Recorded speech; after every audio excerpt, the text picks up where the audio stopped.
ஓம் சாய்ராம். எனதருமை பிள்ளையே, நீ வேலை பார்க்கும் இடத்தினில் ஏதாவது தவறு செய்துவிட்டால் பெருந்தன்மையுடன் அந்த குற்றத்தை ஏற்றுக்கொள். அதற்காக நீ கோபம் கொள்ளவோ அல்லது அதை பற்றி மூன்றாவது நபரிடம் பேசவோ வேண்டாம். குறிப்பாக பிறர் எதிரினில் உணர்ச்சி வசப்பட வேண்டாம். வாக்குவாதம் ஏதாவது ஏற்படுவதாக இருந்தால் அந்த இடத்தை விட்டு நகர்ந்து செல்வதுதான் உனக்கு உத்தமம். முடிந்தவரை பிறர் செய்யும் நற்காரியங்களுக்கு நீ பாராட்டு தெரிவி. எதிலும் குற்றம் கண்டுபிடித்துக் கொண்டிருக்க வேண்டாம். மற்றவர்கள் ஏதாவது பேசினால் அதை அமைதியாக கேள். நீ திரும்ப எதுவும் பேச வேண்டாம்.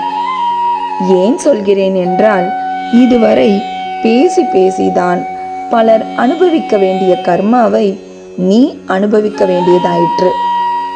இன்றும் நீ திருந்தவில்லை என்றால் கடவுளால் கூட உன்னை காப்பாற்ற முடியாது. நான் ஒருவன் உன் அருகினில் இல்லை என்றால் உன் நிலைமை இன்னும் கவலைக்கிடம்தான். முடிந்தவரை அந்த பிரச்சனையை அந்த இடத்திலேயே முடித்துவிட்டு நான் உனக்களித்த வேலையை தொடர்ந்து செய்து வா. எந்த ஒரு சூழ்நிலையிலும் உன் வேலையில் கவனம் இருக்கட்டும். இன்றைய நாள் முடிக்க வேண்டிய வேலையை முடிந்தவரை முன்தினமே செய்து முடிக்க பழகிக்கொள். இப்படித்தான் நீ வாழ வேண்டும் என்ற திட்டத்தை நீ வகுத்து கொண்டால் தொல்லைகள் எதுவும் இல்லை உனக்கு. போனது போகட்டும். எத்தனையோ துயரங்களை நீ கடந்து வந்து விட்டாய். இனி நீ வாழக்கூடிய நாட்கள் உனக்கு பொற்காலமே. நீ வாழவே கூடாது என நினைத்தவர்கள் முன்பு ஜொலிக்கப் போகிறாய். சந்தோஷமாக இரு.